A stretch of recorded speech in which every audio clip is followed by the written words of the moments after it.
नमस्कार, आप देख रहे हैं टीवी 9 और आपके साथ मैं हूं मनीष। आज हम बात करने जा रहे हैं आरबीआई को लेकर। दरअसल कर आरबीआई की मॉनेटरी पॉलिसी है, जिसमें उम्मीद की जा रही है कि आरबीआई एक बार फिर से ब्याज दरों में कटौती कर सकता है। तो ये तो हुई आरबीआई की बात। अब यहाँ सवाल है कि आरबीआई ब्याज दरों में कटौती तो करता है, लेकिन इसका फायदा बैंक्स आम आदमी को क्यों नहीं देते, या देते भी हैं तो उतना क्यों नहीं देते जितने जितने की वो हकदार है। तो इन्हीं सब बातों को जानने के लिए हमारे पास एक्सपर्ट मौजूद हैं, जो कि है समीर शाह जी। सर, आपका टीवी 9 पे बहुत बहुत स्वागत है।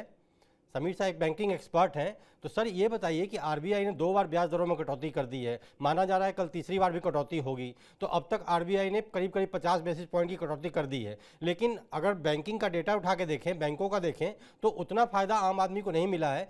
लेट सपोज कि अगर आरबीआई ने होम लोन पर 1500 रुपये का ब्याज कम कर दिया है, लेकिन आम जनता को इसका पूरा फ़ायदा क्यों नहीं मिल पाता सर? इस पर आप क्या कहेंगे? तो मनीष जी, पहले तो गुड आफ्टरनून एंड जी। थैंक यू सो मच, आपने मुझे आपके शो पे आमंत्रित किया। अब जी। पहले मैं ब्याज दरों की कटौती यानी जो आम लैंग्वेज में रेपो रेट बोलते हैं जी। उसके बारे में 2 मिनट बताना चाहूंगा। जी। पहले रेपो रेट होता क्या है, ये ब्याज दरें कट हुई तो आम इंसान को कैसे बेनिफिट होता है, तो पहले उस पर समझते हैं। जी। पहली चीज ये है, जब बैंकों को पैसे की जरूरत पड़ती है तब जी। वो आरबीआई के पास जाके जो फंड बोरो करती है, जी। राइट, वहां पे रेट कट हुआ है। जी। मतलब जो रेपो रेट का मतलब होता है कि जब बैंक को पैसे की जरूरत है वो आरबीआई के पास लोन लेने गई, वहां जी। पे सपोज उनको पहले 7% पे मिलता था, अभी 6.5% पे मिलेगा। जी। इसको बोलते हैं रेपो रेट, जी। राइट। तो रेपो रेट कम हुआ यानी बैंकों को अभी जो नया फंड वो आरबीआई से लेंगे, वहां जी। पे उनको 50 बेसिस पॉइंट जो दो 25 बेसिस पॉइंट जो कम करे, जी। उसका बेनिफिट उनको नए रेट पे मिलेगा, जी। नए लोन्स पे मिलेगा। जी। बराबर। अब सवाल आता है कि आरबीआई आखिर ये रेपो रेट कट क्यों करती है। जी। सो आमतौर पे क्या देखा गया है कि जब आरबीआई को मार्केट में लिक्विडिटी पंप करनी होती है, जी। तब आमतौर पे ये रेपो रेट कम करती है। जी। यहाँ पे आरबीआई का स्टांस होता है कि लोग ज्यादा लोन ले और ज्यादा स्पेंड करें। जी। सो ये होता है सबसे पहला रीजन। दूसरा होता है, जब इकोनॉमी में थोड़ा स्लो डाउन होता है तो एडिशनल कैपिटल इन्फ्यूज करने से इकोनॉमी के स्लो डाउन में थोड़ा हेल्प मिलता है, और जी। जो जीडीपी का ग्रोथ लो होता है उसको हाई हाई थोड़ा फ्यूल देती है, जी। ताकि वो थोड़े फास्ट दरों से जीडीपी बढ़े, और जी। अनएम्प्लॉयमेंट रेट, ये सारी चीजों से उसका इम्पैक्ट आता है। अनएम्प्लॉयमेंट रेट घटेगा, ओवरऑल इकोनॉमी का जी। अच्छा विकास होता है। जी। आ, तीस अब आते हैं कि आरबीआई ने दो स्टांस में 25 बेसिस पॉइंट का रेट कम किया, बट जी। इसका बेनिफिट क्यों आम जनता को नहीं मिलता है। जी। सो ये सवाल बहुत ही रिलेवेंट है, और आज की जी। डेट में बहुत सारे दर्शकों के दिमाग में ये होगा कि जी। अगर आरबीआई कम करती है रेट तो हमें क्यों उसका बेनिफिट नहीं मिलता है। जी। सो पहली बात करते हैं। उसका पहला रीजन है कि पुराने जो डिपॉजिट बैंकों के पास होते हैं, जी। उन पे उन्होंने जो फिक्स इंटरेस्ट रेट दिया होता है, जी। वो फिक्स इंटरेस्ट उनको पे करना होता है। से जी। एग्जांपल इसको और आसान तरीके में समझाने की कोशिश करता हूँ। जी। बैंक का बिजनेस क्या होता है? बैंक का बिजनेस होता है पैसा फिक्स डिपॉजिट, रिकरिंग डिपॉजिट या सेविंग अकाउंट से लेना, उस पे उनको उनके कस्टमर को इंटरेस्ट पे जी। करना होता है, और सामने वो पैसा जो उनके पास आया है वो जी। लोन की तरह दूसरे कस्टमर्स को बेचती है। उसके बीच का जो प्रॉफिट होता है वो उनके मार्जिन्स होता है, जिससे वो प्रॉफिट करती है। जी। अब मान लीजिए अगर कोई बैंक ने एक साल आज से 6 महीने 8 महीने पहले 60% पे फिक्स डिपॉजिट लिया है, तो आज की डेट में भी और कोई कस्टमर ने 60% का फिक्स डिपॉजिट बैंक में किया है अगले 3 साल के लिए, तो बैंक जी। को रेपो रेट चाहे कम हो जाए, बट बैंक को वो कस्टमर को 60% इंटरेस्ट रेट देना ही पड़ेगा, जी। राइट। सो ये सबसे पहला रीजन है कि अगर आज की डेट में पुराने फिक्स डिपॉजिट पे जो उन्होंने रेट कमिट किया है उनको वो देना पड़ेगा, राइट। नए जी। रेट जो आज आरबीआई ने आज की डेट में जो स्टांस लिया है 25 बेसिस पॉइंट कम करने का, जी। वो उनको बेनिफिट मिलता है नए लोन्स के लिए, जी। राइट। सो अगर आप कोई नया लोन लेते हो तो वहां पे आपको इंटरेस्ट रेट कम मिलेगा, बट पुराने रेट में पुराने जो लोन चल रहे हैं उस पे कम करने में थोड़ा टाइम लगता है। जी उसके मैं टेक्निकलिटीज आगे क्वेश्चंस में समझा रहा हूँ। जी दूसरा एक पॉइंट है जो मुझे यहाँ पे बतानी बताना आवश्यक लग रहा है, वो है आज की डेट में बैंक का कॉस्ट ऑफ फंड होता है वो कम जी नहीं हो रहा है। क्यों? जी क्योंकि जैसे उन्होंने आगे के कमिटमेंट लिए हुए, वो जब तक कम नहीं होंगे तब तक वो सस्ते लोन नहीं बांट जी पाएंगे। अब दूसरा जो महत्वपूर्ण हम्म, कारण है वो है उनको मुनाफा भी बचाने की कमाना है। टेंशन, उनका भी एक गोल रहता जी है, उद्देश्य रहता है। जी आमतौर पे आपने देखा है जो हम्म बैंकों का मुनाफा क्या होता है, जो हम्म मैंने अभी आपको समझाया। हम्म जो डिपॉजिट आती है या फिक्स डिपॉजिट या रिकरिंग डिपॉजिट्स आती है, उस पे उनको इंटरेस्ट देना होता है, और जो जी लोन देते हैं उसमें इंटरेस्ट अर्न करते हैं। ये दोनों का डिफरेंस होता है, वो उनका प्रॉफिट होता है, जिनको हम आसान भाषा में नेट इंटरेस्ट मार्जिन बोलते हैं। जी अगर आप माने कि अ, अगर बैंक लोन का ब्याज कम कर देती है, हम्म लेकिन फिक्स डिपॉजिट पे अभी ज्यादा ब्याज देना पड़ रहा है, तो जी उनका मुनाफा कम होता है, कम होने के चांसेस रहते हैं। सो जी यहाँ पे वो अपने मुनाफे को प्रोटेक्ट करने के लिए इमीडिएट ये इम्पैक्ट नहीं लेती, over a period of time उसको धीरे धीरे इम्पैक्ट देता है। जी इसलिए बैंक सोच समझ के रेट घटाती है। जी वो चाहते हैं कि कस्टमर का भी फायदा हो, लेकिन कस्टमर के फायदे के साथ साथ बैंक को नुकसान ना हो। जी अगर अब हम बात करते हैं तीसरे कारण की, वो है लिक्विडिटी में। आपने देखा, आपने काफी चर्चा में रहा है कि बैंकों में आज की डेट में लिक्विडिटी लिक्विडिटी कम कम है। हो रही है। जी से आपको ये कैलेंडर ईयर 2025 की शुरुआत में आरबीआई का एक स्टेटमेंट आया था, जहां पे बैंकों के पास लिक्विडिटी की कमी है। लिक्विडिटी का मतलब है जो पहले डिपॉजिट, फिक्स हम्म डिपॉजिट और रिकरिंग डिपॉजिट, सेविंग के द्वारा जो पैसा बैंकों में पड़ा रहता था, वो धीरे जी धीरे कम होने लगा जी है। रीजन मल्टीपल है उसका।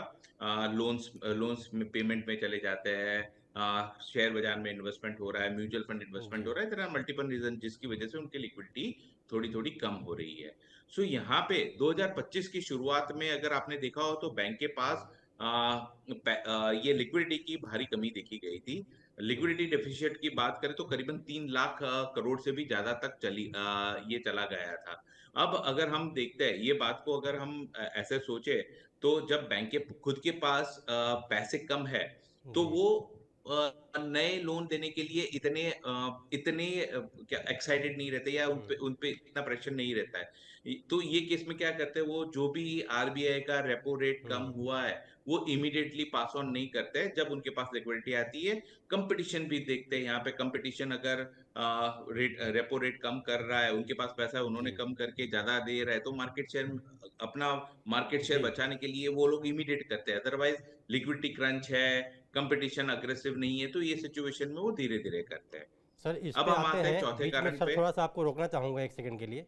सर इस पे हाँ आते हैं लिक्विडिटी क्रंच पे, कोई आगे आते हैं। उससे पहले मैं सर हाँ आपको कुछ डेटा बताना चाहूँगा कि देश के हाँ बड़े हाँ बैंक जिसमें क्या हाल है उनका, हाँ क्योंकि ऊपर आप देख भी हाँ रहे होंगे कि चल रहा है कि देश के बड़े बैंकों का हाल का क्या है, रियलिटी टेस्ट। तो हमने डेटा हाँ। रिसर्च किया, उसमें पाया कि हम्म SBI, HDFC, bank of Maharashtra, ये सब बड़े बैंक जो हम्म हैं ये तो हम्म रेट कट का फायदा ग्राहकों को दे रहे हैं। जैसे अभी तक हम्म 50 बेसिस पॉइंट की कटौती हुई, तो एसबीआई ने 25 बेसिस पॉइंट की कटौती ग्राहकों को पास ऑन की। वैसे ही अगर एसबीआई की बात, एचडीएफसी की बात करें, तो एसबीआई ने पूरा का पूरा 50 बेसिस पॉइंट का फायदा ग्राहकों को दिया। लेकिन देश में केवल ये 4-5 बैंक ही नहीं है, देश में आप जानते हैं कितने सारे बैंक हैं। तो ये सारे बैंक ऐसा क्यों नहीं करते हैं जो बड़े बैंक करते हैं? क्योंकि एसबीआई जो है वो देश का सबसे बड़ा बैंक है, सबसे बड़ा सरकारी बैंक है, उसके ग्राहक सबसे ज़्यादा हैं। और चूंकि सर मेरा सवाल पूछने का ये भी था, क्योंकि हमारा जो व्यूअर्स है वो बिल्कुल ज़मीन से मतलब मास रीडर है, हम कोई प्रॉपर बिजनेस चैनल नहीं है। मतलब TV9 भारतवर्ष एक मास मतलब अपीलिंग चैनल है, जिस तो हमारे जो रीडर्स हैं टीयर 2 टीयर 3 में ज़्यादा बैठे हुए हैं। तो कई सवाल ऐसे आए हमारे सोशल मीडिया पे भी, जिसमें हमसे ये पूछा गया कि ब्याज दरें तो आरबीआई घटा रहा है, लेकिन हमें इसका फ़ायदा कहाँ मिलता है, हमारा लोन तो वहीं का वहीं है। तो सर इसको ज़रा सिंप्लीफाई करके आप समझा सकते हैं सर? हाँ, तो मनीष जी, बहुत रिलेवेंट क्वेश्चन है। अब जी अगर आज से एग्जांपल आपको मैं उसको एक एग्जांपल के तरीके, एक उदाहरण देके समझाने की कोशिश करता हूँ। जी सपोज कोई एक एरिया में एक दुकान है जी किराने की, वो जी सपोज तेल 100 रुपए लीटर बेच रहा है। जी, अब वहां पे वो अकेला है, तब तक उसको जो प्राइस करना है कर सकते हैं। जब उसके अंदर कंपटीशन आती, कंपटीशन ने वो 98 में बेचना स्टार्ट किया, जी, तो धीरे धीरे ग्राहकी वो 98 रुपीज की तरफ मूव होती है, जी, राइट। अब जी, तीसरी दुकान आई, उसने वो 95 में बेचा, तो यहाँ पे कंपटीशन बढ़ती जा रही है। तो पहला दुकानदार जो पहले 100 रुपए में बेचता था, अब जी, उसकी ग्राहकी धीरे धीरे कम हो रही है, राइट, यानी जी, कंपटीशन बढ़ती जा रही है। ये सिचुएशन में वो क्या करेगा, 100 रुपए वाला 95 करेगा, राइट, जी, बट वो तब करेगा जब उसके पास वो लिक्विडिटी होगी, राइट। जी, अब आज की डेट में क्या है, अगर आप बिजनेस एस्पेक्ट से देखें, जी, लोन के एस्पेक्ट से देखें, तो जब तक से आज मैं एक प्राइवेट बैंक हूं या एक जी, बड़ा बैंक हूं, बट मुझे ऐसा लग रहा है कि जो इंटरेस्ट रेट कम कर रहे हैं, राइट, जो भी जी, बैंक इंटरेस्ट रेट कम कर रहे हैं, जी, उससे मेरे बिजनेस पे ज्यादा इम्पैक्ट नहीं आ रहा है। जी, तो ये सिचुएशन में मैं क्या करूंगा, I will try to like no, I will carry on with my stance. जो मेरा स्टैंस है, अभी मेरे को इंटरेस्ट रेट कम नहीं करना है, उस पर मैं कंटिन्यू जी, रहूंगा। सो ये एक एक रीजन है। आगे के दो रीजन जैसे मैंने आपको बताया वो भी है, बट यहाँ पे क्या है, नए, आप जो बोल रहे हो ना, नए बिजनेस की बात, तो जी, लिक्विडिटी भी एक फैक्टर में मायने रखती है। जी, अगर मेरे पास 100 रुपया है, मेरे को 100 रुपया देना है, और सामने वाला मेरे को 7 रुपए 7% पे लेने को तैयार है, जी, और आरबीआई ने वो रिड्यूस करके 6.5% किया, बट मुझे नहीं देना है, मेरे पास 100 ही रुपया है, मेरे जी, पास ज्यादा कैपिटल नहीं है, ये जी, सिचुएशन में भी वो लोग इंटरेस्ट रेट कम नहीं करेंगे और कंटिन्यू करेंगे। जी सर, लाजमी है कि बैंक अपना प्रॉफिट सबसे पहले देखेगी। और कोई भी बैंक हो तो अपना पहले प्रॉफिट मार्जिन देखेगी। उसको अगर लगेगा कि मेरा प्रॉफिट मार्जिन ठीक ठाक है, तभी वो कस्टमर को पास ऑन करती है। क्योंकि बैंक एक अग्री। कॉरपोरेट हाउस है, वो मतलब बैंक चलाने के लिए खर्चे भी बहुत हैं, बहुत सारे होते हैं। लेकिन सर, आपको नहीं लगता कि एक आम आदमी या कोई सैलरी क्लास पकड़ लीजिए, या कोई छोटा आम आदमी, मतलब जो बहुत मेहनत से पैसा कमाता है, क्योंकि बैंक चार्जेस के नाम पे तो बहुत सारे चार्जेस काटते हैं, ATM charges, penalty charges, cheque bounces charges, मतलब अनगिनत चार्जेस हैं। कई बार डेटा भी ऐसा देखा गया है कि कुछ बैंकों ने तो एक साल में 300-300 करोड़ रुपए केवल इन चार्जेस के नाम पे कमाए हैं। तो जब आप इतना कमाई कर रहे हो, ग्राहक, आपको मैं आसान भाषा के लिए बोलूँ कि मान लीजिए बिजनेस की आप बात कर रहे हैं, तो कोई भी बिजनेसमैन तभी प्रॉफिट में रह सकता है ना, जब उसका कस्टमर हैप्पी हो। तो कस्टमर्स को हैप्पी करना तो सबसे बड़ी प्रायोरिटी होनी चाहिए, आई थिंक। नहीं, अग्रीड। जी, मनीष जी, यहाँ पे जो मेरा चौथा पॉइंट था ना, वो आंसर दे रहा था। मैं आपको चौथे पॉइंट पे जी, जी, उसमें कवर करता हूँ। जी, हर लोन, जब भी कोई बैंक लोन इशू करता है, तो जी, वो उसके साथ उसका जो बेंचमार्क होता है वो जी, अलग अलग होता है। से example, broadly Indian banking industry में तीन टाइप के बेंचमार्क फॉलो होते हैं जी, लोन के लिए। एक जी, होता है रेपो लिंक लेंडिंग रेट, दूसरा जी, होता है मार्जिन कॉस्ट लेंडिंग रेट, और तीसरा एमसीएलआर। होता है retail prime lending rate, right. जी, ये तीन तरह के लेंडिंग रेट होता है, उसके सामने इशू होते हैं लोन्स, जी, राइट। अब सपोज अगर हम बात करें, पहला पॉइंट है रेपो लिंक लेंडिंग रेट। जी, ये क्या है, अगर ये सीधा सीधा बेंचमार्क रेपो रेट के साथ लिंक्ड है। अब जी, यहाँ पे क्या होगा, अगर आरबीआई ने रेट कटौती करी, राइट, तो उसका तुरंत असर उसके लोन पे दिखेगा, जी, राइट।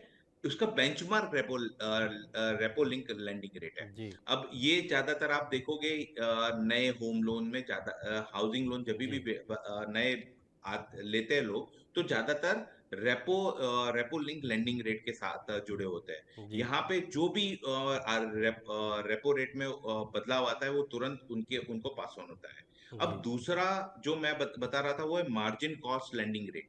जी, अब ये, अगर जो लोन लिया है उसका benchmark margin cost lending rate है, तो जी, यहाँ पे क्या होगा, उसका पास ऑन धीरे, अब पहले मैं ये समझा देता हूँ मार्जिन कॉस्ट लेंडिंग रेट क्या होता है। जी, मार्जिन कॉस्ट लेंडिंग रेट अगर मैं आसान भाषा में समझाऊं, तो बैंक जो लोन लेती है, जैसे मैंने आपको शुरुआत में बताया कि बैंक को जब पैसे की जरूरत होती है, तो वो आरबीआई से या कॉर्पोरेट से लेती है, राइट। तो ये जी, सिचुएशन में जो लोन का इंटरेस्ट पे कर रहे हैं, यानी कॉस्ट ऑफ फंड होता है, प्लस उनके बाकी के एक्सपेंसेस होते हैं, और उनका प्रॉफिट, ये तीन जोड़ के वो लोग एक रेट बनाते हैं, उसको बोलते हैं मार्जिन कॉस्ट लेंडिंग रेट। जी, अगर इसके साथ जुड़ा हुआ है, तो इसका असर, जैसे अभी 25 बेसिस पॉइंट के दो कट आए, आमतौर पे इसका इम्पैक्ट धीरे धीरे आता है, वो 6 से 12 महीने के बीच में वो धीरे धीरे जी, डाउनलोड होता है, कस्टमर जी, तक पहुंचता है, राइट। सो अगर आपका loan margin cost lending rate का बेंचमार्क के साथ जुड़ा हुआ है, तो उसका पास ऑन जो बेनिफिट है वो धीरे धीरे आता है। हम्म, अब तीसरा है रिटेन प्राइम लेंडिंग रेट।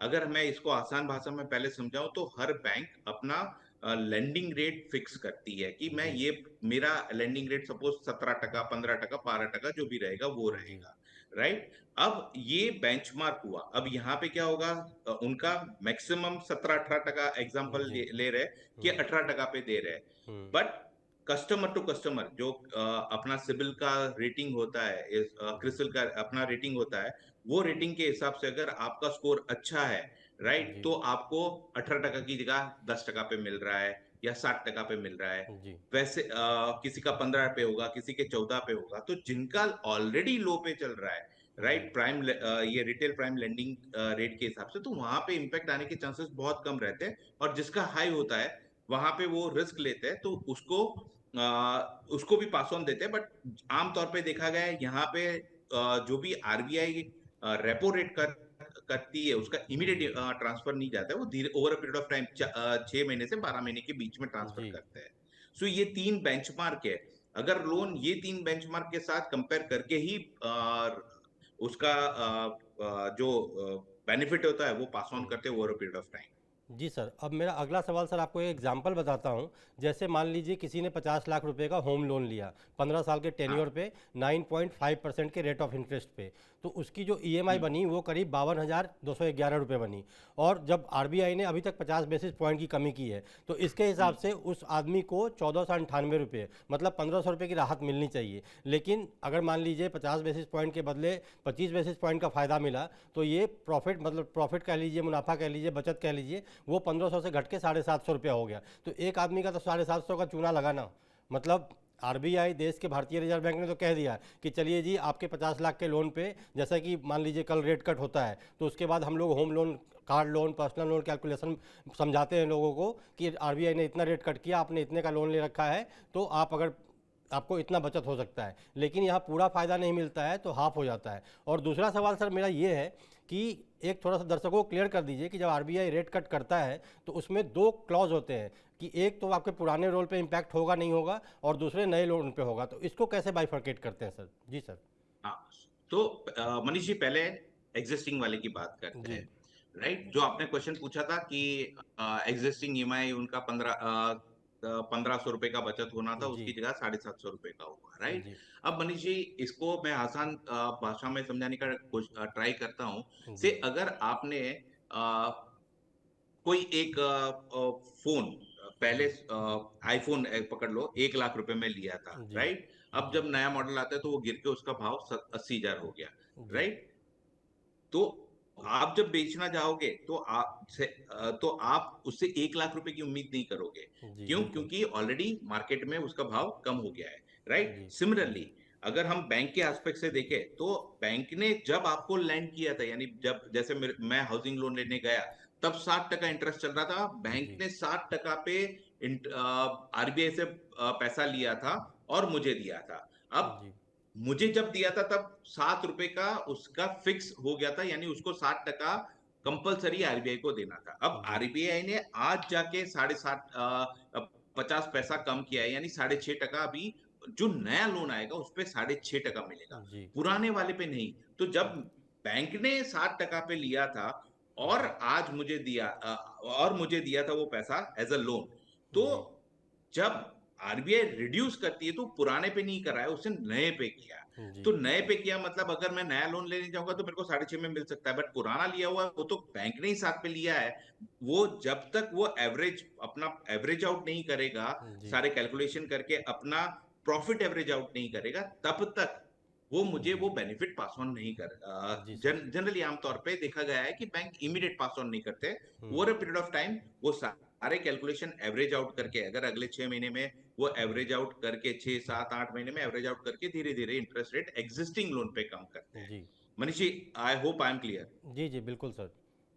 जी सर, अब मेरा सर जो अगला सवाल है वो है कि हाँ। कई बार देखा गया है ऐसा, जब आरबीआई रेट कट करता है, फिर बैंक भी करते हैं, तो उसका फ़ायदा मिलता है कस्टमर्स को। लेकिन ऐसे में देखा हम्म, गया है बैंक कुछ क्लॉज बताते हैं कि या तो आप अपना हम्म, 10 ईयर घटा लो ईएमआई का, या फिर अपना ईएमआई का जो अमाउंट है वो घटा लो। तो ऐसे में लोगों को कन्फ्यूजन हो जाता है। तो ऐसे में आपको क्या लगता है कि टेनियर घटाना सही है या फिर ईएमआई को घटाना सही है?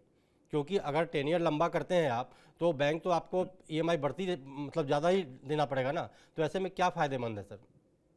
तो मनीष जी, यहाँ पे दो तरीके, जैसे आपने बताया, दो ऑप्शन मिलते हैं। या तो जी वो ईएमआई कम कर सकते हैं या जी अपना टेन्योर कम कर सकते हैं। जी आम तौर पे अगर जो पैसा पे कर रहा है उसका फाइनेंसिस उसको अलाउ कर रहा है, तो सुझाव यही रहेगा कि टेन्योर कम करें। जी टेन्योर कम करने से बेनिफिट क्या होगा कि अगर आप 10 साल, एग्जाम्पल, जी आपका पहला लोन 10 साल 20 साल तक का था, इंटरेस्ट रेट करने के बाद अगर वो 18 साल का हो गया, राइट, जी या 15 साल का हो गया, जी तो यहाँ पे जो एडिशनल 5 साल तक अगर आप लोन कंटिन्यू करते तो आप ज्यादा इंटरेस्ट पे करते हो एज कंपेयर टू अगर आप अपना टेन्योर कम करते हैं। तो जी सुझाव ऑलवेज ये रहता है, हमारे एंड से सजेशन भी यही रहता है कि जी अगर आपके पास क्षमता है अपनी ईएमआई रेगुलर पे करने की, तो टेन्योर कम करें। अगर आपको ऐसा लग रहा है कि फाइनेंशियल थोड़ा स्ट्रेस आ रहा है, उस सिचुएशन में आप टेन्योर वो रखें और ईएमआई कम कर सकते हैं। जी सर। तो उम्मीद है कि दर्शकों को समझ में आ रहा होगा। सर, एक जो सवाल लोगों के मन में उठता है कि जब भी कोई बैंकिंग में हलचल मचती है तो सबसे ज़्यादा आम आदमी प्रभावित होता है, क्योंकि बैंक हर किसी के जीवन से जुड़ा है। तो सर, जब जब ये बड़ा होता है, क्योंकि आरबीआई मॉनेटरी पॉलिसी अपने आप में एक बहुत बड़ी चीज़ होती है, लोगों को इसका इंतजार रहता है। लेकिन आपको नहीं लगता सर कि इस पर आरबीआई को थोड़ा कुछ करना चाहिए कि जब भैया हम रेट घटा रहे हैं तो आपको भी उसका फ़ायदा कस्टमर को देना चाहिए? हालांकि सारे बैंक ऐसा नहीं करते हैं। बड़े बैंकों का अगर डेटा देखा जाए तो बड़े बैंक पूरा पूरा पास ऑन कर रहे हैं। ये दिक्कत बस आती है छोटे बैंकों में, खास करके प्राइवेट बैंकों में, और जो नॉन रजिस्टर्ड, मतलब कह लीजिए जिनको कस्टमर्स को किसी तरह से लुभाना है। क्योंकि पहले जब आप बैंक में खुलवाना जाते हैं अकाउंट, तो आजकल इतने सारे कंपटीशन, जैसा आपने बताया, इतनी कंपटीशन है बैंकिंग सेक्टर में, तो हर तीसरा आदमी बोलता है हम आपको इतना इंटरेस्ट देंगे, सेविंग पे हमसे ज़्यादा ब्याज कोई दे ही नहीं सकता है। लेकिन जब आपकी गाढ़ी कमाई की, लोन की ईएमआई की बात आती है, तब बैंक पीछे हो जाते हैं। जी सर। तो मनीष जी, क्वेश्चन बहुत वैलिड है। आम जी जहां आरबीआई को लगता है, राइट, आरबीआई का जैसे मैंने शुरुआत में बताया था, जी आरबीआई रेपो रेट क्यों कम करती है, उसके ऑब्जेक्टिव एकदम क्लियर है। इकोनॉमी में स्लो डाउन आया है, अगर आप जी ज्यादा स्पेंड करोगे तो इकोनॉमी थोड़ी वार्म अप हीटअप हो जाती है, और स्पेंडिंग जितना ज्यादा बढ़ता है उतना कॉर्पोरेट का प्रॉफिट बढ़ता है, ओवरऑल इकोनॉमी का ग्रोथ होता है, जॉब जी क्रिएशन होता है। तो ये ऑब्जेक्टिव होता है।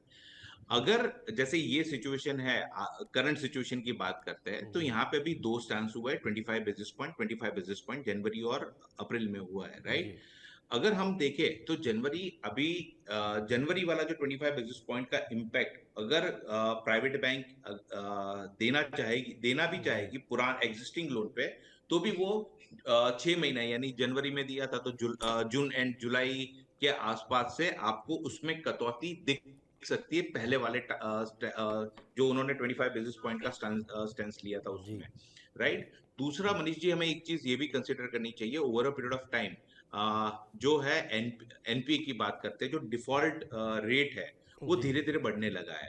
सो जी बैंक को कहीं ना कहीं, अगर बैंक का एनपीए हो गया है, उन्होंने पैसा दिया है, जी नॉन परफॉर्मिंग एसेट अगर उनका बढ़ रहा है, कस्टमर अगर ईएमआई समय से नहीं चुका रहा है, जी तो कहीं ना कहीं उनको ये भी रिकवरी करने के लिए कूलिंग पीरियड चाहिए होता है। सो जी आमतौर पे जब प्राइवेट बैंक की बात करते हैं और गवर्नमेंट की पीएसयू की बात करते हैं या कोई भी बैंक की बात करते हैं, जो लोन अग्रेसिवली बांटता है वो क्या? कहीं ना कहीं ज्यादा रिस्क लेके बांटता है, तो वहां पे डिफॉल्ट रिस्क भी ज्यादा रहता है। सो ये सिचुएशन में वो यही फेज है जहां पे वो अपना थोड़ा बहुत जो डिफॉल्ट हुआ है उसकी रिकवरी ले सकती है। सो इस ये चीजों को ध्यान में रखते हुए मैंने जैसे आपको बताया कि 6 महीने से 8 महीने का कूलिंग पीरियड, 6 महीने जी से 1 साल के बीच का कूलिंग पीरियड लेके वो लोग धीरे धीरे ये बेनिफिट पास ऑन करते हैं। जी सर, उम्मीद है सर कि लोगों को कल के मॉनेटरी पॉलिसी का इंतजार रहेगा, और जैसा कि उम्मीद की जा रही है कि इस बार भी कम से कम 25 बेसिस पॉइंट की कटौती तो होगी ही। हालांकि कुछ प्रेडिक्शन 50 बेसिस पॉइंट पे भी आ रहे हैं। तो देखना है कि इस बार भी आरबीआई कैसे कटौती करता है। सर, एक आखिरी सवाल कि आखिर जो आरबीआई रेट कट करता है तो इसको, जैसे आपने बताया, इकोनॉमी बूस्टअप होती है, खासकर उसका मार्केट पे भी बहुत तगड़ा प्रभाव पड़ता है। शेयर मार्केट उस दिन रेट कट के हिसाब से जंप करता है। तो आपको सर क्या लगता है कल बाजार कैसा रहने वाला है? मनीष जी, आमतौर पे क्या होता है, बाजार जो भी आरबीआई की पॉलिसी उम्मीद होती है रेट जी कट की या रेट बढ़ोतरी की या न्यूट्रल स्टांस की, वो जी ऑलरेडी पहले 7 से 10 दिन में वो उसको फैक्टर इन कर चुका होता है। जी अब अगर जैसे अगर मार्केट ने 25 बेसिस पॉइंट कंसीडर किया है, जी राइट, अगर जी 25 बेसिस पॉइंट आता है तो आपको ज्यादा मार्केट में उछाल नहीं दिखेगा। बट जी अगर कोई नेगेटिव या पॉजिटिव सरप्राइज आता है, वो सिचुएशन में मार्केट रिएक्ट करता है। जी अगर 25 बेसिस पॉइंट का एक्सपेक्टेशन था और आरबीआई ने 50 बेसिस पॉइंट जी रेट कट दिया, तो कल मार्केट भागेगा। अगर जी 25 बेसिस पॉइंट का की उम्मीद थी और वो नहीं आएगा, तो जी मार्केट में थोड़ा आप उतार चढ़ाव देख सकते हैं। जी सो आमतौर पे मार्केट ये सारी चीजें पहले से फैक्टर इन कर चुका जी, होता है। मतलब आपने कहा कि जैसे कि सर आजकल इन्वेस्टर स्मार्ट हो गए हैं, वो पहले से ही सारा कुछ हजम कर चुके होते हैं, उनको पहले से पता होता है क्या होने वाला है, और इसीलिए शायद देखेंगे मार्केट में वोलेटाइल बहुत आजकल ज़्यादा है, मतलब कभी अप कभी डाउन। तो सर उम्मीद करते हैं कि आरबीआई कल ब्याज दरों में कटौती करे ताकि आम जनता को इसका फ़ायदा मिल पाए। हमारा शो करने का मकसद बस ये है कि आम आदमी को कितना से कितना ज़्यादा फ़ायदा मिल सके, क्योंकि आम आदमी की कमाई मेहनत की होती है। तो सर TV9 को समय देने के लिए बहुत बहुत धन्यवाद सर। Thank you. धन्यवाद, धन्यवाद। आपने मुझे आपके शो पे आमंत्रित किया। जी जी जी, तो ये थे एक्सपर्ट जो बता रहे थे कि कैसे आम आदमी को इसका फ़ायदा नहीं मिलता है, और नहीं मिलता है तो क्यों नहीं मिलता है। तो उम्मीद है आपको ये सारी चीज़ें समझ में आ रही होंगी। अब इंतजार करते हैं कल आरबीआई पॉलिसी की, शायद कल आपके लिए आरबीआई खुशखबरी लेके आ सकता है। तो इन सब ज़रूरी जानकारी के लिए देखते रहिए TV9। धन्यवाद।